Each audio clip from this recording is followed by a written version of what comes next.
नीतीश कुमार और कांग्रेस अध्यक्ष मल्लिकार्जुन खड़गे की मुलाकात पर बीजेपी प्रवक्ता अरविंद सिंह ने क्या कुछ कहा है, आपको सुनाते हैं।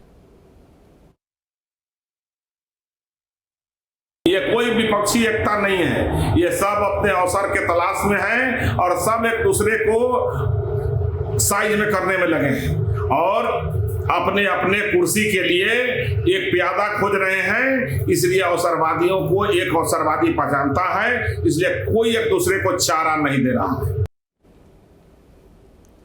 ज्यादा जानकारी के लिए संवाददाता विकास चंद्रा हमारे साथ जुड़ गए हैं। विकास, देखिए, विपक्षी नेताओं की एकजुटता की मुहिम को धार देने के लिए सीएम नीतीश दिल्ली पहुंचे हुए हैं और आज अहम मुलाकात होने वाली है कांग्रेस के राष्ट्रीय अध्यक्ष मल्लिकार्जुन खड़गे और राहुल गांधी से। आज की बैठक में क्या कुछ खास रहने वाला है विकास?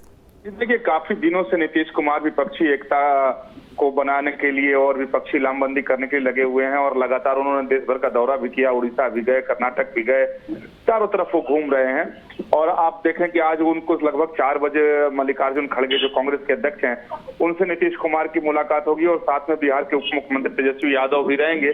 और जानकारी ये भी आ रही है कि उनको राहुल गांधी से भी मुलाकात करनी है। हालांकि राहुल गांधी से कब मुलाकात होगी इसका वक्त अभी कंफर्म न तो नीतीश कुमार की तरफ से किया गया है और न ही राहुल गांधी के दफ्तर से ही बताया गया है। लेकिन बात अगर मुद्दों की करें तो नीतीश कुमार की एक ही कोशिश है कि 2024 के पहले किसी तरीके से बीजेपी और प्रधानमंत्री मोदी के खिलाफ विपक्षी एकता बने ताकि पूरा विपक्ष एक झंडे के नीचे, एक बैनर के नीचे मैदान में उतरे। और इसी को लेकर नीतीश कुमार लगातार प्रयास कर रहे हैं और आज कांग्रेस अध्यक्ष मल्लिकार्जुन खड़गे से उनका मिलना भी काफी महत्वपूर्ण है, क्योंकि अब बताया यह जा रहा है कि मुद्दों और एजेंडे को लेकर के बात नीतीश कुमार तमाम अलग अलग नेताओं से कर रहे हैं ताकि जब विपक्ष को एक करने की बात आए तो मुद्दों और एजेंडों को लेकर के कहीं कोई परेशानी ना आए।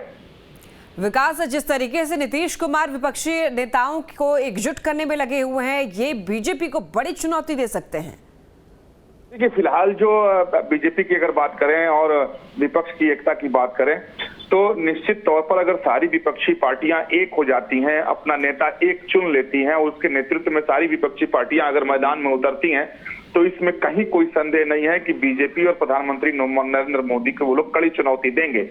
लेकिन अभी सबसे पहली शर्त है और सबसे पहला काम यही है कि पहले विपक्षी पार्टियां एक हो जाएं, इकट्ठा हो जाएं और अपना नेता चुन लें, क्योंकि विपक्ष में अभी नेतृत्व को लेकर ही सहमति नहीं है। क्योंकि ममता बनर्जी की बात कर लें या नवीन पटनायक की बात कर लें, क्षमा करिएगा, और तमाम दूसरे नेता हैं जो कांग्रेस के नेतृत्व में जाने को तैयार नहीं है।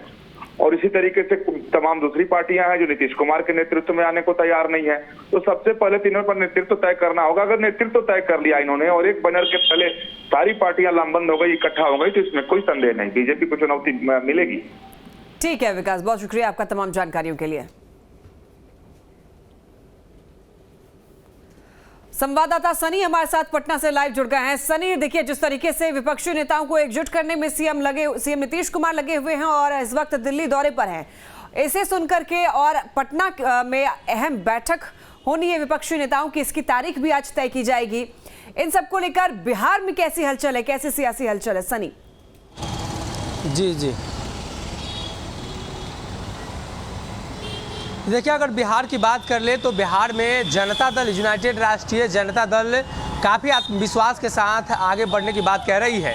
लेकिन भारतीय जनता पार्टी ने जिन मुद्दों को पकड़ा है उसमें सबसे महत्वपूर्ण ये है कि कर्नाटक में जो घटनाक्रम हुए, कर्नाटक में चुनाव के बाद शपथ ग्रहण समारोह से कुछ नेता गायब रहे, जिसका जिक्र भाजपा कर रही है। भाजपा ने स्पष्ट रूप से कहा है कि अवसरवादियों का गठबंधन है और ऐसे में अरविंद केजरीवाल कहाँ दिखे थे और कई नेता उस मंच पर क्यों नहीं पहुँचे थे।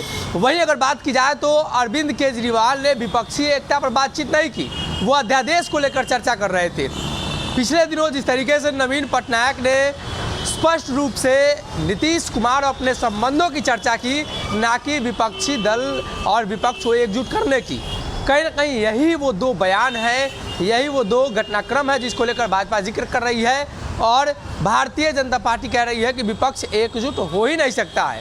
नीतीश कुमार, तेजस्वी यादव या जो नेता इसको एकजुट करने की कोशिश कर रहे हैं वो अवसर खोज रहे हैं, अवसरवादी नेता हैं और ये नेता एक दूसरे को ठगने का अवसर ढूंढते हैं। और ऐसी परिस्थिति में देखना ये होगा कि विपक्षी एकता को लेकर नीतीश कुमार ने जो मुहिम शुरू की है उसकी बैठक और उसकी शुरुआत पटना से होगी, तो क्या कुछ नज़ारा देखने को मिलेगा। हालांकि आज की बैठक में तय होगा विपक्षी एकता को लेकर जो पटना में एक बड़ी बैठक का आयोजन किया जाना है, कब किया जाना है, क्या मुद्दे रहेंगे और किन किन मुद्दों पर विपक्ष में जो दलों की सहमति है वो नहीं बन पा रही है, उन तमाम चीज़ों पर गौर किया जाएगा।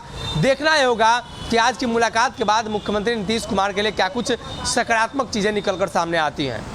सनी देखिए, अगर बात चुनाव की जाए तो चुनाव में युवाओं की वोटिंग जो होती है वो बेहद अहम मानी जाती है और इस बार देखा जा रहा है शिक्षक नियमावली के कारण जो युवा वर्ग है वो काफी ज्यादा नीतीश कुमार से नाराज चल रहे हैं, सरकार से नाराज चल रहे हैं। ऐसे में क्या नीतीश कुमार युवाओं का फायदा उठा पाएंगे?